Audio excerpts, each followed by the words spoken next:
Je suis passé d'étudiant fauché à ma liberté financière grâce au business avec la Chine. Je ne fais pas souvent ce type de contenu, mais je me suis dit, mais attends, il faudrait que je prenne une pause pour expliquer au fait à la communauté qu'il y a de vraies opportunités en Chine et ces opportunités peuvent littéralement changer vos vies. Je vais raconter rapidement comment tout ça a commencé et vous dire au fait que les astuces que j'avais appliquées en ce temps-là pour pouvoir commencer par gagner ce genre de sommes et comment aujourd'hui je continue toujours par faire des activités très lucratif grâce à la Chine. Je vous donne le secret. Et honnêtement, j'ai commencé tout ceci avec 0 franc. Ok? Alors, moi, c'est Roland. Si tu ne me connais pas, je vis en Chine et je suis entrepreneur. J'ai étudié ici en Chine. Je parle mandarin, je parle anglais, je parle français. Je me suis bien inséré en Chine et je vis en Chine avec ma petite famille. J'ai mon entreprise ici. Alors, comment tout ça a commencé? Au fait, je viens en Chine grâce à une bourse. C'était une bourse provinciale que j'ai eue comme ça dans la foulée et c'était pour moi l'opportunité d'aller voir ailleurs, d'aller au fait faire l'exploration comme on le dit, d'aller en aventure et surtout d'aller aussi étudier. Ok, donc je viens ici en Chine et j'avais une bourse et cette bourse là c'était quelque chose de 1700 yuan, ça fait environ 150 000 francs CFA, disons à peu près 280 euros. Si je ne fais pas bien la conversion, écrivez-moi ça dans les commentaires. Donc c'était ce que j'avais par mois. Pourtant j'avais déjà des responsabilités avant de venir en Chine. J'avais déjà ma licence avant de venir en Chine. Ok, donc je faisais déjà des petits jobs, j'avais déjà des petites entrées, j'étais aussi très débrouillard. Parfois je suis chef chantier quelque part pour gérer leur approvisionnement et les magasins. Après, vu que ma formation c'est les statistiques, après je suis consultant avec des grands frères, avec des aînés pour faire des travaux aux gens. Donc je me débrouillais bien et parfois en fin du mois je faisais largement au-dessus de cela. Donc venir ici en Chine et être dans ma chambre d'étudiant fauché avec ce petit retour que j'ai par moi me mettait dans un inconfort total. J'étais pas du tout confortable avec ça. Pourtant, j'appréciais bien mon aventure en Chine. Je rencontrais de nouvelles personnes, des cultures, j'apprends des langues. Je ne parlais pas du tout anglais avant de venir en Chine. Je me suis challengé, voilà, à cause de l'environnement également qui favorisait beaucoup d'origines. J'apprends rapidement la langue anglaise. J'apprends également le chinois parce que je connais des cours. Je me donnais aussi à fond. Vous voyez, comme un bon Africain qui vient à l'étranger, quoi, comme un bon béninois. Je me donne à fond dans mes études pendant la première année en Chine. Et c'est ce que je recommande à n'importe qui vient dans un nouveau pays. Apprenez la langue, habituez-vous à la culture parce que ça va énormément vous aider dans la suite. Donc, à un moment donné, chers amis, mes besoins personnels et également les charges que j'avais étaient en train de grandir. Et comment faire pour trouver maintenant de l'argent? Donc, en ce moment-là, j'ai passé énormément de temps sur Internet. Vu que ici en Chine, vous avez la 5G, les rapides et tout. Voilà, je passais énormément de temps sur YouTube à regarder des contenus et je rencontre des YouTubeurs qui font du business avec la Chine dans le milieu anglophone et également dans le milieu francophone. Et cela m'impressionnait. Donc, j'ai commencé par me m'auto-éduquer dans l'import-export. Je vais suivre beaucoup de contenus en ligne. Je vais également suivre plein d'autres séminaires. Je suis plein de choses. Je me renseigne sur la géopolitique, sur plein de choses, sur les relations. J'apprends mieux sur la Chine. Je pose des questions aux gens. Bref, on me forme de beaucoup de choses. Moi-même, je fais mes propres recherches et je commence par mieux comprendre, par mieux cerner l'écosystème dans lequel j'étais. Il faut savoir que je n'étais pas dans une ville commerciale. C'est vrai qu'aujourd'hui, je suis à Foshan, Foshan et Guangzhou et je fais toutes les villes pratiquement pour travailler avec mes fournisseurs et autres. Mais en ce moment-là, j'étais dans une petite ville qu'on appelle Kunming, ok? Et cette ville-là, ce n'est pas une ville commerciale, c'est une ville touristique. Et le seul marché international qu'il y a dans cette ville, c'est le marché des fleurs. Ça n'a rien à voir avec le commerce qu'on connaît, que tout le monde connaît de la Chine. Donc, il y avait pour moi un blocage. Et vu que j'étais étudiant sous bourse, vivant encore à l'intérieur de l'université, parfois bouger de l'université était compliqué. Et en même temps, il y avait eu Covid qui a encore tout gâté. Donc, je n'étais pas vraiment dans une posture où c'est le gars en Chine qui va partout, qui fait ci et ça, pas comme ce que vous voyez aujourd'hui sur Internet. J'étais dans ma chambre d'étudiant. Suivez-moi très bien parce que cet élément est très important pour que vous puissiez comprendre la force de la Chine quand vous maîtrisez les outils en ligne. J'étais là quand il y avait un gars, voilà, il va certainement voir cette vidéo, il s'appelle Amadou, il vient du Niger, qui était quand même différent de nous autres, quoi. Lui, il était tout le temps au téléphone, vous voyez au téléphone tout le temps, il parlait sa langue et après, je dis, mais mon gars, toi, qu'est-ce que tu fais? Tu es tout le temps sur téléphone. Je parle en français et je ne parle pas la langue du Niger, mais voilà, il m'a enseigné quelques mots que je prononce juste pour le taquiner et tout. Et il me dit, mon jeune frère, toi, tu ne fais pas les gombos? Je dis, mais c'est quoi quoi les gombos? Il me dit, tu ne sais pas ce qu'on appelle les gombos? Je dis non, je ne sais pas. C'est là, il m'explique qu'en réalité, les gombos, ça veut dire tout simplement être un intermédiaire. C'est-à-dire trouver des fournisseurs, trouver des produits et les proposer à des gens et les aider à acheter. Que c'est ça il fait. Quand il quitte le labo, quand il finit ses préoccupations universitaires, c'est sur ça il se concentre. Il peut rester longtemps dans la nuit en train de faire des appels tout le temps. Donc je m'intéresse à lui pour comprendre ce qu'il fait parce que je voyais clairement une vraie différence entre nous. Je voyais que le gars, voilà, dans ses fringues, dans tout, il y a un peu de sous et tout. Moi, je me rappelle très bien que je trimballais le même manteau pendant longtemps dans le froid. C'était vraiment des moments aujourd'hui qui me font rigoler parce que ce n'était pas la pluie et le beau temps, quoi, comme quelqu'un qui est à l'étranger, qui fait de l'argent, comme ce qui est dans l'imaginaire de plusieurs personnes quand tu voyages. C'était vraiment difficile pour moi. Donc du coup, il m'a dit, mon petit, je vais te montrer, aide-moi dans ci et ça. Je sais que tu es tout le temps sur ton ordinateur, aide-moi à faire des factures et consorts. Donc je vais apprendre auprès de lui. Il va apprendre des commandes, il va parler avec des fournisseurs et maintenant, il va me dire de l'aider à faire des factures. Donc j'étais comme son secrétaire, vous voyez. Je lui faisais des factures et voilà, bingo, je lui envoyais et lui faisait le reste. C'est-à-dire qu'il passait les commandes, il payait les fournisseurs et maintenant, quand le deal finit, il me donne ma part. Et c'est comme ça, je l'aide pour la première fois. Et quand on finit comme ça, il fait les calculs et il me donne 4000 yuan. Vous voyez, 4000 yuan, ça fait environ 360 000, 370 000 francs CFA. Disons, nous sommes déjà à plus de 500 euros. OK? Donc, pour moi, qui avait environ 150 000 francs CFA, voilà l'équivalent en francs CFA, quoi, de yuan en francs CFA, on me donne comme ça, cher ami, 300 et quelques mille, mais j'étais choqué. Et je l'ai aidé juste pendant 4 jours. 4 jours, je ne vais jamais oublier, non. Il m'a choqué, au fait, en me donnant ce montant-là. J'ai dit, mais il m'a dit, mais toi, tu ne comprends pas, c'est comme ça, ça marche et tout. Il m'apprend tout le process. Et lui, il avait sa communauté qui était fortement représentée ici à Guangzhou. Il avait quelques amis qui lui passaient des fournisseurs, qu'il contactait. Et voilà quoi, il faisait son truc de cette manière-là. Et également les groupes de communautés qu'ils ont ici en Chine, voilà, les gens du Niger, du Nigeria et consorts. Donc lui, il utilisait des recommandations. C'est-à-dire que quand ses amis lui recommandaient des fournisseurs ici, il croyait tout simplement et quand le prix est bon, il avance avec ça et tout. Et c'est là, je lui dis, mais on peut aussi, nous aussi, chercher sur l'application 1688. Et j'apprends à utiliser l'application 1688 et lui aussi également. On a commencé par faire les comparaisons entre ses fournisseurs qu'il avait sur WeChat et 1688. On a compris que de son côté aussi, il y avait ses copains, quand on lui recommandait les contacts, les gens se mettaient un peu de marge quand même pour ses copains, quoi. Ce qui est tout à fait normal, hein. C'était pas vraiment des choses qui étaient hors normes. Mais il y avait quand même une petite marge dont on faisait l'économie. Donc, on a monté comme ça notre petite centrale d'achat, voilà, au niveau de notre, de notre dortoir. Donc, je vais passer des soirées et des nuits dans sa chambre à discuter. On va cuisiner ensemble, on va travailler, on va parler avec des clients, je vais faire des factures, ainsi de suite. Et c'est comme ça que, voilà, on conclut des deals et voilà, les gens vont nous commander énormément de choses et surtout, en ce moment-là, on nous commandait beaucoup de machines à coudre et tout ce qui est accessoires dans tout ce qui est couture. Il avait des clients qui étaient beaucoup plus dans ce secteur-là. Et c'est comme ça qu'on va acheter plein de choses. On va se faire de l'argent. Parfois, on va se faire plaisir. En temps, je jette mes anciens manteaux, j'en achète de nouveaux. Donc, je comprends l'écosystème, j'y prends goût. Et franchement, je lui dis encore merci. Aujourd'hui, il est en Côte d'Ivoire. S'il voit cette vidéo, je lui fais un coucou. Donc, Amadou va me montrer plein de choses. Après,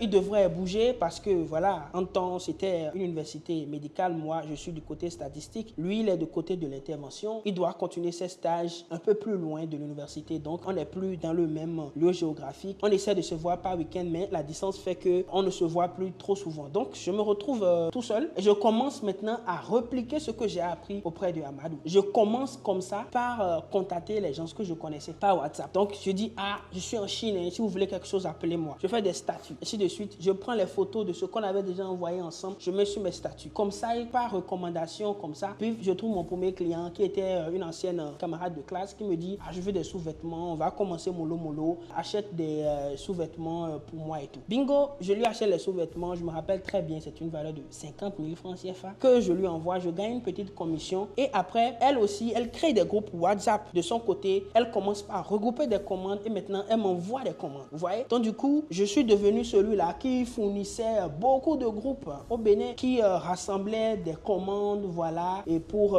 faire ce qu'on appelle des groupages, voilà. Je groupais la marchandise et je leur envoyais. Et cher ami, je faisais tout cela depuis le confort de ma chambre d'étudiant. C'était très simple pour moi. C'est-à-dire C'est-à-dire que je prends le fournisseur du 1688, je l'amène sur WhatsApp, on communique, je lui dis tout, voici les shipping marks. Les shipping marks, c'est-à-dire ce qu'il faut mettre sur le colis. Voici l'adresse du cargo. Envoie au cargo. J'appelle le cargo. Tu as reçu la marchandise? Dit oui, j'ai reçu. C'est envoyé, ainsi de suite. Donc, c'était juste des choses d'information qu'il fallait passer comme ça au téléphone, faire la facture, envoyer au client et valider. Donc, moi, c'était ce que je faisais tout simplement. Et cela m'a permis de réellement joindre les deux bouts. Et je commençais par avoir des revenus de manière conséquente. Donc, en allant de l'avant, une cliente comme ça me dit, ah, j'ai un tonton qui veut acheter telle machine. C'était une machine qui fait de l'impression sur de la lucobonde. C'était un truc industriel dans le domaine de l'ameublement et de la découpe, quoi. Tout ce qui est meuble, tout ce qui est alucobonde et consorts. Okay? Donc, c'était une machine, on appelle ça la CNC machine, qui utilise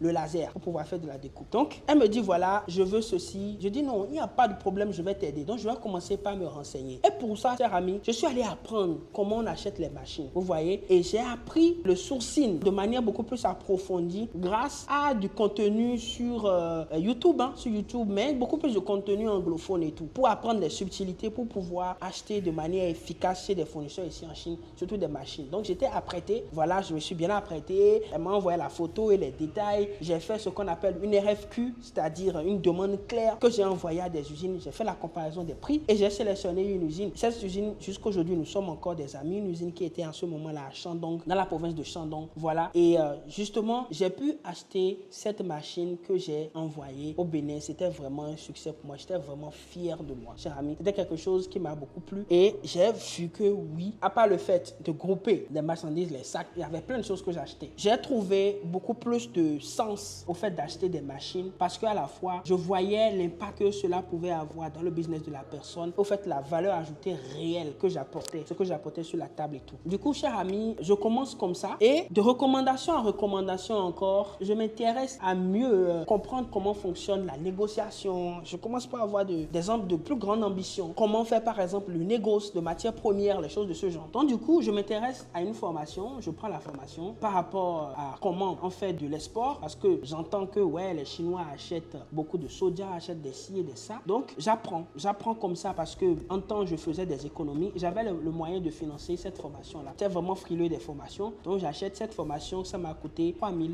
avec l'accompagnement. Donc, cela va également m'ouvrir les yeux, m'apporter quelque chose de nouveau. Et ce que je peux dire que cela m'a apporté le plus, c'est un réseau, ok? Parce que je pouvais parler avec des personnes qui ont des besoins que je pouvais répondre aussi. Donc, ça a bien fait mon calcul. Je me suis dit, ok, je fais cette formation, je vais apprendre quelque chose de nouveau, mais surtout, je vais être en contact avec des personnes qui auront des besoins ou qui sont déjà à un certain niveau que je pourrais aider. Donc, ma théorie a marché parce que dans cette formation, j'ai eu des amis après qui m'ont, c'est-à-dire des collègues de formation qui m'ont commandé plein de choses, qui m'ont commandé des groupes électrogènes, qui m'ont commandé des systèmes d'irrigation, des pompes, voilà, avec qui j'entretiens jusqu'à aujourd'hui de très belles relations. Ok? Donc, le point que je voulais souligner de cette formation, c'est que j'ai appris à utiliser LinkedIn dans cette formation. Ok? Donc, sur LinkedIn, comme ça, je vois des personnes qui me contactent et un contact à moi va me recommander à quelqu'un. Et quand on me recommande à cette personne va rapidement sur LinkedIn pour voir qui je suis sur LinkedIn. Et la personne vérifie. En ce moment-là, j'avais un profil très beau. J'ai mis,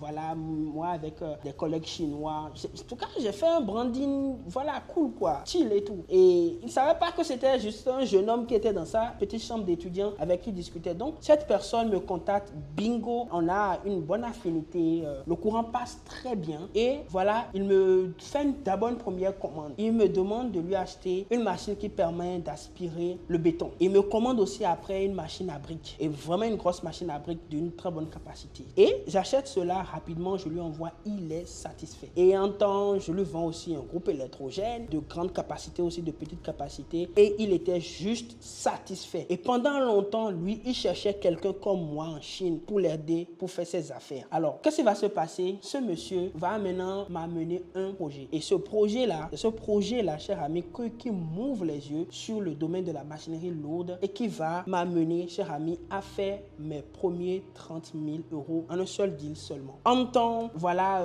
je ne me plaignais pas chaque mois. Je peux rapidement faire les 5 000, les 10 000 et tout. Mais ce deal-là allait tout changer. Donc, ça va prendre un peu le temps. Je me renseigne comme d'habitude. Et finalement, je lui trouve ce qu'il voulait. Il voulait acheter une bulldozer et plein d'autres machines. Et je fais l'expédition. Tout se passe très bien. On fait les paiements. Et c'est là pour la première fois, je gagne une telle somme. Je me suis dit, waouh, le business avec la Chine, je ne pouvais jamais imaginer, cher ami, que je pouvais quitter zéro, une première commande de 50 000 francs CFA et finalement gagner 18 millions. Ça a littéralement changé plein de choses en moi. Je prends beaucoup plus confiance en moi et tout. Et la suite sera tout ce que vous avez aujourd'hui. Je rencontre des personnes, je monte des projets avec des collaborateurs et tout. Et vous avez aujourd'hui ma chaîne Roland en Chine et consorts. Et vous me retrouvez sur Internet grâce à ce deal-là et tout. Et grâce également à des influenceurs que vous connaissez, Alain, Samevo et Augustin. Donc, chers amis, je me retrouve maintenant à vous enseigner toutes ces choses justement parce que j'ai eu un parcours que vous pouvez vous-même évaluer. Un parcours où j'ai aussi eu parfois des problèmes. Donc, je me suis toujours relevé de ces problèmes-là. Des retards de livraison, des fournisseurs qui ne sont pas forcément ce que je pensais. Mais de toutes ces choses, j'ai énormément appris. C'est justement pour ça que aujourd'hui, je suis légitime pour vous apprendre comment ce business marche. Parce que, en réalité, de ma chambre d'étudiant, j'étais exactement comme toi. J'étais en Chine, mais je ne comprenais pas vraiment grand-chose de la Chine. Je n'avais pas forcément les moyens de voyager dans les villes commerciales. J'étais dans une petite ville. Aujourd'hui, c'est vrai, je vis dans une ville commerciale. Okay? J'avais juste mon ordinateur portable et également mon téléphone portable. Et je me rappelle très bien que l'ordinateur que j'avais amené même en Chine n'était pas du tout de bonne qualité. C'était un truc Toshiba qui m'a lâché rapidement et c'était même ma superviseure qui m'avait donné un ordinateur. Et c'est seulement ces deux outils avec ma volonté qui m'ont permis de générer autant de sous. Aujourd'hui, quand tu me vois envoyer des conteneurs, envoyer plein de machines, voilà, organiser des voyages d'affaires et consorts, il faut comprendre que ça a été vraiment un chemin de combattant. Ça a été vraiment des moments où j'ai dû me former, travailler sur moi-même, travailler sur mon mindset. Et je continue toujours de me former. Je me suis lancé pratiquement cette année sur YouTube. Mais aujourd'hui, si nous sommes environ 15 000 et 30 et quelques mille sur d'autres plateformes et autres, c'est parce que j'ai juste appris un principe. La formation et le travail continu. Le travail de manière constante. Comme les Anglais le disent, consistency is everything. Being intentional is everything. Donc j'étais vraiment intentionnel dans tout ce que je faisais. Et je peux vous résumer mon histoire en disant ceci. Soyez des personnes ambitieuses, soyez résilients, sachez comment vous réinventer, levez-vous quand vous chutez et surtout travaillez à vous améliorer. Le travail continu va toujours vous aider. Moi, c'est ce qui m'aide jusqu'à aujourd'hui. Jusqu'à aujourd'hui, même quand tu viens pour me reprocher quelque chose et tout, je prends du recul pour retravailler ma personne, retravailler ce que je fais pour être la meilleure version de moi-même. Et je ne suis pas du tout en concurrence avec quelqu'un. Je suis en paix, je garde toujours ma joie de vivre. Et justement, chers amis, aujourd'hui, quand je fais la Sourcing Master Academy, une académie pour vous expliquer comment le business marche, ce n'est pas seulement une simple formation, c'est un vécu que je vous donne. Et c'est également, chers amis, un réseau que je vous ouvre. Je vais vous raconter une petite anecdote. Cette vidéo devient longue, mais il faut que je vous confie toutes ces choses-là. Il m'est arrivé à un moment donné où, je vous parlais tout à l'heure, j'avais acheté une machine qui permet de projeter du béton, voilà, en hauteur pour ne pas utiliser les hommes tout le temps ou des choses comme ça. Je me rappelle très bien que le fournisseur là voulait percer le marché africain, voulait vendre en Afrique. Et c'était difficile pour lui. Mais le fait que j'ai réussi à convaincre quelqu'un de ma chambre d'étudiant à acheter cette machine chez lui et à vendre ça à un prix intéressant où il gagne de l'argent, où je gagne de l'argent aussi, où le client également est satisfait, il était tellement impacté par ça qu'il a pris un vol de sa ville au nord, hein, il est quelque part à Hebei, il est venu vers moi pour me proposer automatiquement de travailler avec lui, de laisser tout ce que je fais, d'aller en Afrique avec lui pour faire des machines de il m'a proposé plein de choses, mais je l'ai dit en ce moment-là, je n'étais pas encore prêt. Mais jusqu'à aujourd'hui, on est toujours des amis. Donc, de ma chambre d'étudiant, vous voyez, donc, je suis convaincu que si quelqu'un prend le temps de suivre ce que je vais lui apprendre dans mon académie, il peut avoir des opportunités de ce genre. Pourquoi? Parce qu'aujourd'hui, le marché chinois est saturé. Il y a tellement de concurrence, il y a tellement de produits, il y a tellement d'usines où ils ont obligation de sortir. Je vais vous donner des schémas pour que vous puissiez bien comprendre. En fait, ce qui se passe actuellement en Chine, c'est que leur économie, ils ont atteint un certain pic, surtout dans certains marchés comme le marché de l'immobilier, où actuellement, des immeubles sont en train de perdre de la valeur, l'économie n'est pas vraiment bonne, ok, en Chine. Et la solution qu'ils ont, concrète qu'ils ont, c'est de sortir leurs produits, c'est de sortir de leur technologie, c'est d'aller ailleurs aussi pour aller trouver de la main-d'œuvre, parce que la main-d'œuvre chinoise commence pas à être très chère. La preuve est que dans certains domaines comme celui des textiles, les mêmes Chinois sont en train de partir en Éthiopie, au Bangladesh, Vietnam pour faire des usines. Je suis très convaincu que si aujourd'hui vous vous intéressez au marché chinois, que vous savez comment vous positionner, vous aurez des opportunités qui vont littéralement changer votre vie. Les propositions, nous, on l'a là tout le temps. Vous voyez aujourd'hui travailler avec une marque de camion, la marque FAO. Ce sont des opportunités qui sont venues à cause de cette réalité du marché chinois. Et je suis convaincu que d'autres opportunités viendront. Aujourd'hui également, avec mon équipe, nous sommes dans l'énergie renouvelable où nous avons monté notre propre marque. Dès le départ, je ne savais pas que je pouvais venir jusqu'à ce niveau. Je suivais juste un process. J'apprenais et j'avançais. Vous voyez? Donc c'est justement pour ça qu'aujourd'hui, je veux au fait transmettre ce que j'ai construit pendant des années. Ok? Et la chose la plus intéressante, c'est que vous devez comprendre que les approvisionnements ne se ressemblent pas. Quand j'achetais les machines à coudre, c'était pas de cette même manière-là que j'achète aujourd'hui des machines. Vous voyez? Ou quand dans mon équipe, avec mon partenaire Daniel, on achète des lignes de production pour des sociétés, c'est pas la même logique dans laquelle nous réfléchissons quand il faut acheter, par exemple, des bulldozers pour acheter des chargeuses, des choses de ce genre. C'est pas les mêmes manières de penser. Donc, c'est justement pour ça que dans ma formation, j'ai invité mes partenaires, j'ai invité des professionnels, vous voyez, des patrons d'usines aussi, pour venir vous parler de différents secteurs d'activité. Et j'ai classé cela en 10 masterclass. Donc, à part la formation théorique pour t'apprendre c'est quoi l'import-export, pour te donner les outils en ligne, pour t'apprendre 1688, Hugo, et te donner toutes les nouvelles techniques pour pouvoir trouver des meilleurs fournisseurs, je te donne la liste de fournisseurs de tous les fournisseurs qui viennent régulièrement depuis des années sur la foire de Canton. Vraiment une mine d'or, une pépite. En plus de ça, mes partenaires vont te présenter des opportunités et vont t'apprendre comment fonctionne le business dans ces niches-là. Vous voyez? Donc, ce qui va se passer, c'est quoi? Si tu suis ma formation, à la sortie de cette formation, tu auras, cher ami, tous les astuces et également les moyens qu'il faut pour pouvoir te lancer dans un business. Alors, cher ami, je ne sais plus comment te l'expliquer. Tu peux partir maintenant au niveau de la barre de description de cette vidéo pour aller chercher ta place parce que j'ai une offre exceptionnelle pour toi pour cette fin d'année. Alors, cette fin d'année 2024, cher ami, forme-toi, prépare-toi parce qu'en 2025, cher ami, je suis sûr que si tu appliques les conseils et tout ce que j'ai mis dans cette formation avec mes collaborateurs, tu auras tout ce qu'il faut pour toi aussi décaisser des millions. C'est assez simple. De ma chambre d'étudiant fauché, aujourd'hui patron d'entreprise et voilà où j'ai ma liberté financière, ça peut être également ton parcours et va tout de suite maintenant prendre ta place et surtout garder le sourire. Soyez toujours en joie, quel que soit ce qu'on va dire. Si vous perdez la joie, vous perdez tout. Avec moi, c'est toujours comme ça. Voilà, c'est dans cet environnement vraiment convivial où nous sommes sincères et francs que j'ai donné tout ce qu'il faut pour pouvoir t'aider. Va maintenant prendre ta place, retrouve-moi de l'autre côté et j'ai énormément de choses à t'apprendre. Prenez soin de vous et que Dieu te bénisse.